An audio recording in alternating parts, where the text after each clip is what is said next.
Hey guys, welcome back to another Doctor Who related video. Today, I'm going to talk about why the Doctor being the last of the Time Lords worked the first time and why it doesn't work the second time round. So let's get into it. 1. The old context. Doctor Who returned in 2005 with Russell T Davies at the helm. The Doctor was perfectly reintroduced. He had that mystique to him and, it was brilliant. Russell wrote this Doctor differently to how past Doctors were interpreted by other writers. The Ninth Doctor was more knife-cutting and cut-to-the-chase type guy. He was an ancient being with a dark past he's haunted by. The thing he was haunted by was the Time War, a 400-year-long battle between Time Lords and Daleks. The two battling races were very advanced. It seemed no one was winning. So the Doctor went out of his way, as he couldn't figure out another plan at the time. He used the Moment, a device that would destroy both Time Lords and Daleks. He succeeded in that, and he became a lonely traveller since then. There is a moment in The Parting of the Ways where the Doctor constructs a delta wave, a device that could melt people's minds and wipe out organic life. The space station that the Daleks were attacking and the Doctor was on was hovering above a future Earth, meaning if the Doctor activated the delta wave, he'd kill all the humans below. I think that scene in the series 1 finale and when the Doctor activated the Moment, they contrast very well. In the Time War, he did activate a device that'd kill all Daleks and Time Lords. He then actively chose to not activate the Delta Wave, which would have wiped out the Daleks and humans, which I think both scenes contrast really well. The 10th Doctor was your action hero who was joyous and more expressive with his emotions. The 11th Doctor had this bubbly and zany personality that would cover up his anger and sadness for the Time War. The 12th Doctor's personality contrasts the 11th's personality. He was more grumpy at times, but as time went on, he became more loose and more happier.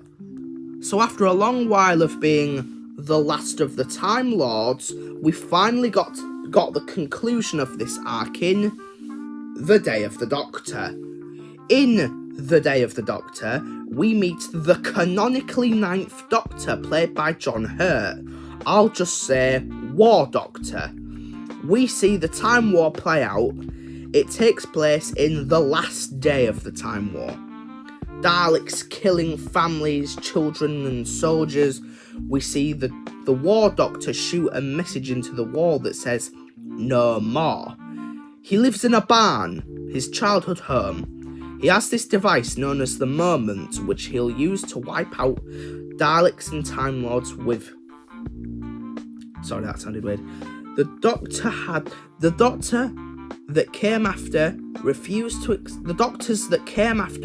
to accept the War Doctor's existence due to what he did. In the special, the 10th, 11th and War Doctor collaborate. In the end, they do not activate the Moment. Instead, all Doctors use their TARDISes to push Gallifrey into a pocket universe, saving them from the Dalek fleets. Stephen Moffat did something. Due to history initially being altered, he doesn't outright change what came after. Instead, he had this explanation.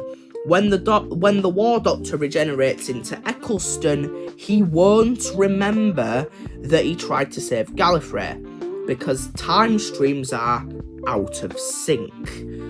Therefore, I think a perfect conclusion to an overarching arc, which arguably a concluded arc, helped create a new arc, the Doctor wanting to find Gallifrey.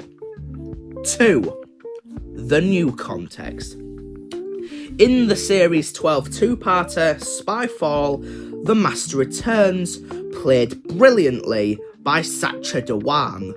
At the end of Spyfall Part 1, he says, "Everything you think you know is a lie," indicating that something big and new was coming up soon, aka the Timeless Child. At the end of Spyfall Part 2, the Master reveals that he destroyed Gallifrey. What the fuck? So you're telling me it took 400 years for the Daleks to wipe out Time Lords, and it only took the Master one fucking guy an afternoon?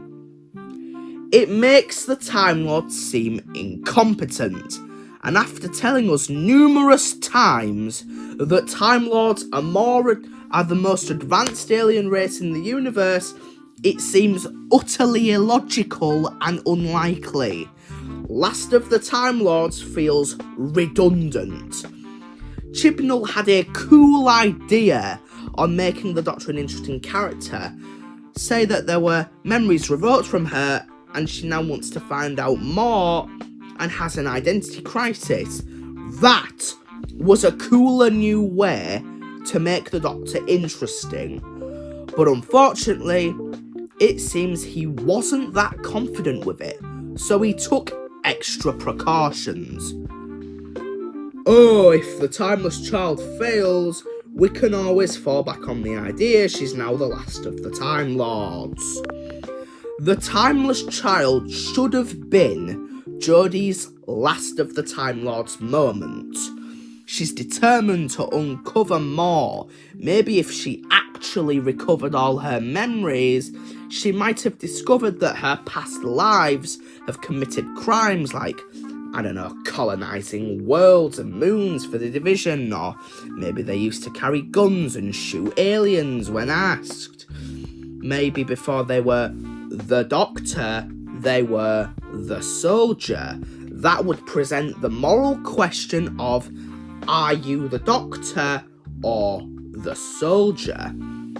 That would preferably be more interesting and more character-driven. As much as I like the idea of the Timeless Child, it feels that it only impacts the lore, but not the Doctor, the character the Timeless Child is about.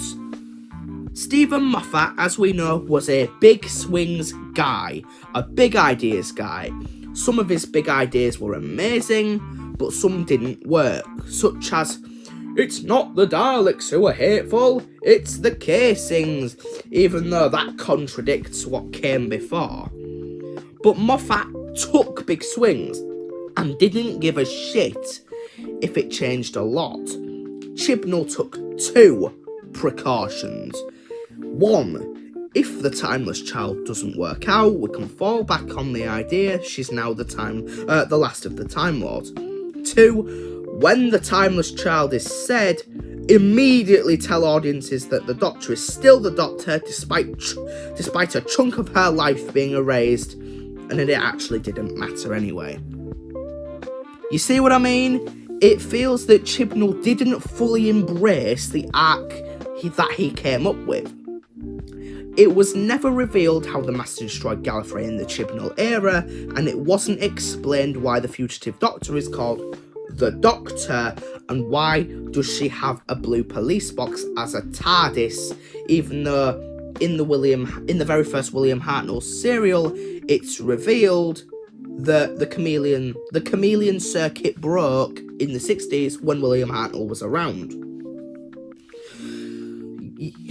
It was what was it? Another reason why the Last of the Time Lords doesn't work this time, it's not the main priority.